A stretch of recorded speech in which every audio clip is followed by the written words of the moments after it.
讲述了一个神奇的故事。上帝吩咐先知以利亚呢，躲在基利西的小河那里。经文是这样说：你离开这里往东去，藏在约旦河东边的基利西旁。你要喝那溪里的水，我已吩咐乌鸦在那里供养你。我们不知道哪里才是圣经所说的那条溪水，找到一些相关的视频呢，旷野中的溪水估计就是这个样子。先知以利亚的这个经历呢，代表人对上帝的信心都要经历各样客观环境的试验。而以利亚的第二个经历呢，则是去帮助别人建立信心。这个经历呢，就是他去西顿的撒勒法，去帮助一个寡妇重建对上帝的信心，以及经历信心。今天就来分享这个话题。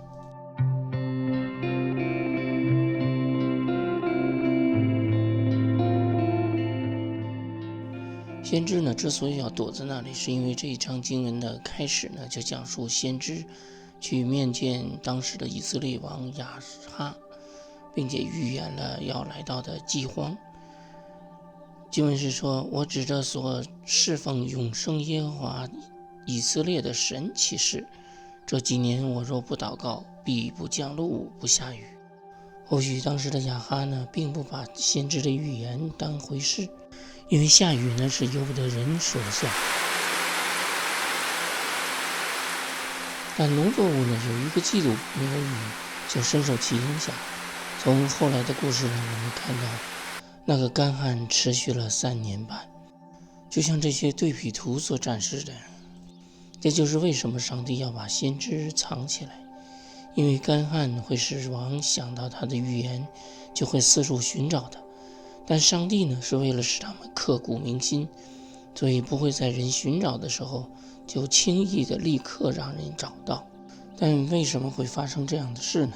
这是因为在亚哈成为国王之前呢，有另外一位国王，他叫暗利。从世界的角度呢，这是一位出色的国王，因为他征服了摩亚人，也建立很有军事价值的撒玛利亚。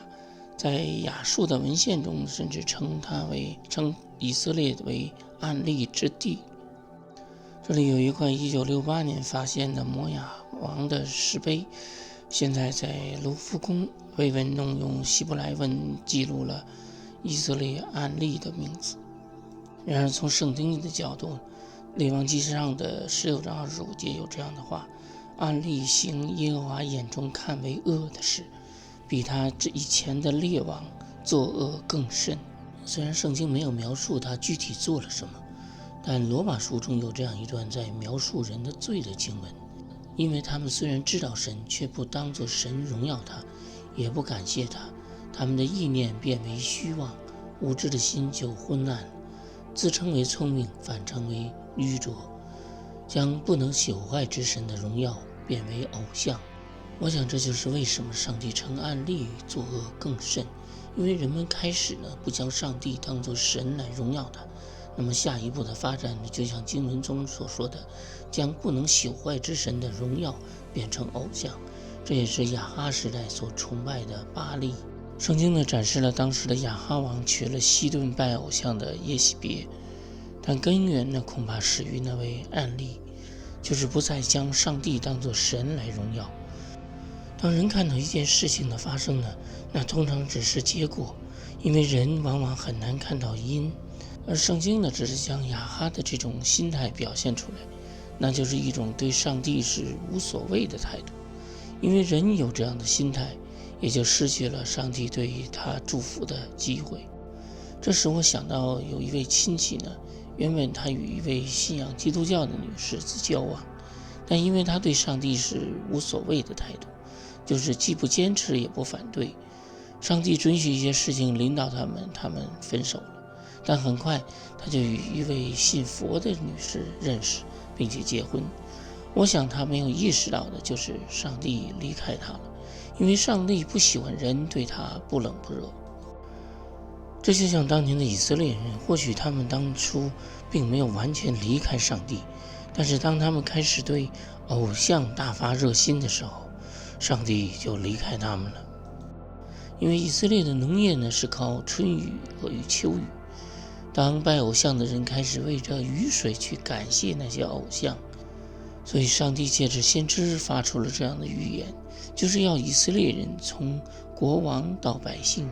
要看看偶像能否真的为他们带来雨水，因为上帝要将这雨水止住了。上帝要以色列人重新思想，哪一个神才是真实的，是上帝还是他们所拜的偶像。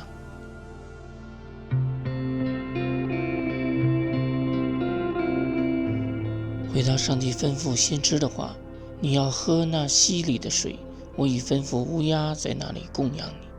虽然这里只有2句话，但是要人靠这样的生活方式生活，是需要很大的信心。可以想象，不是1天2天的在那里靠喝那里的水为生，尤其是当人看到水位在不断的减少，可能最后只剩下不能流动的死水。当水渐渐地走向干涸，人必然的担心下一步要怎么办。今天我特别将这段故事拿出来分享，是因为这使我想到我自己去年的经历。虽然我在以前的视频中分享过那段经历，但是今天呢，当我读到这个故事的时候，我自己所经历的呢，又再度浮现在眼前。同样的季节，同样的冬天，也是因为相当一段时间没有收入，当看到自己银行账号上的数字越来越少的时候，那是一种茫然，一种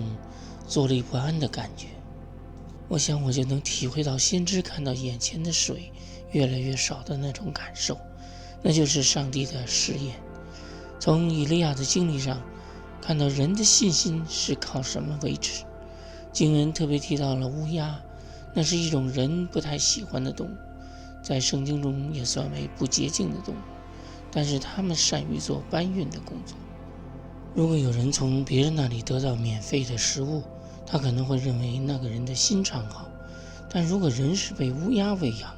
这就足以使他相信上帝的同在。有人说信心就是要人不看环境，不过我更倾向于理性思维。我在那段没有收入的时间里，我有充足的时间回想自己所经历的，就是自己以前的收入是如何得到的。我勉强说服自己的就是看到我曾经得到的那些工作机会是上帝赐的，而不是靠我自己努力争取的。这使我最终没有把时间花在四处寻找工作挣钱的机会上，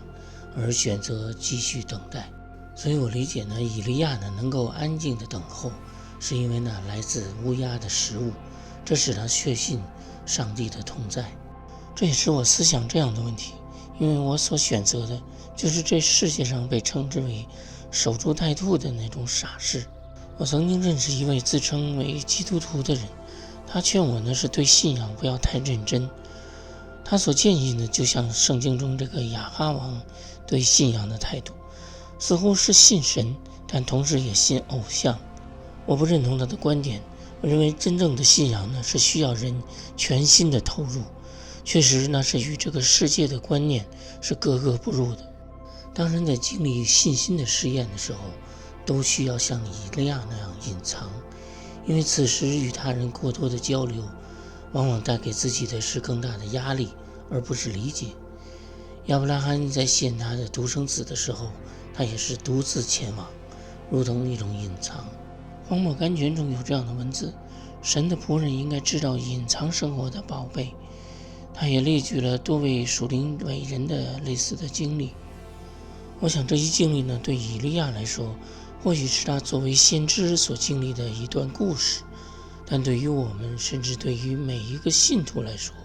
我认为那都是人需要迈出的重要一步。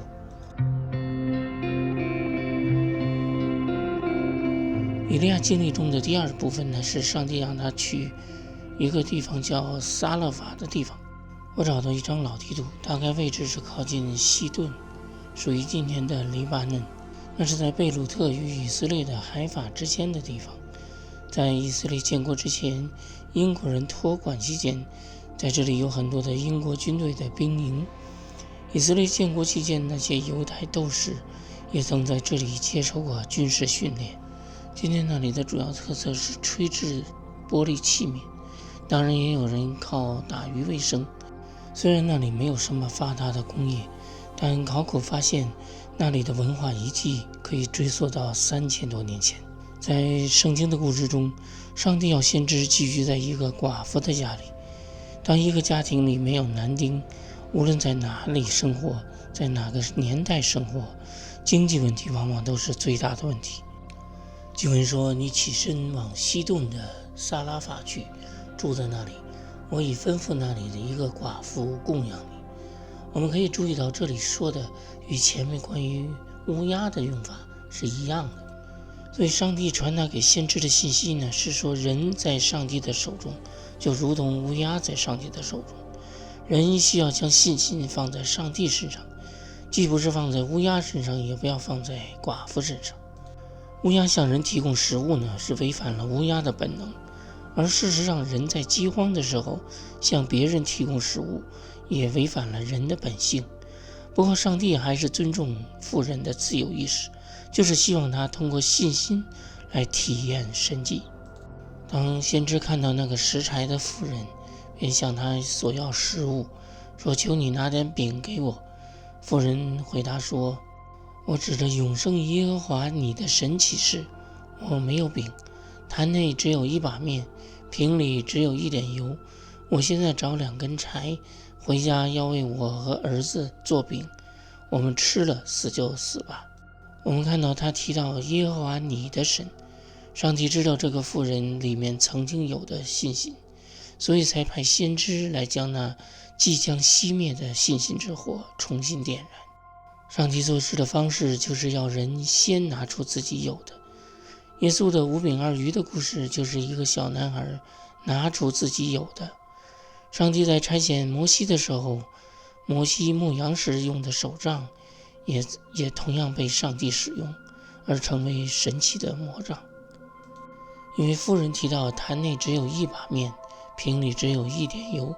所以先知要他拿出自己仅有的油与面，为先知做饼。那妇人说：死就死吧。相信那位妇人的信心已经跌到谷底，但先知呢，并没有用这个世界所惯用的加油，你可以的这种正能量的话来鼓励他，而只是提到上帝的吩咐。给他宣告了上帝的吩咐，因为耶和华以色列的神如此说：缸内的面必不减少，瓶里的油必不短缺。可能那妇人的信心就如同他有的油与面，那只是一点点，但他最后决定做了饼，并得到了上帝所应许的。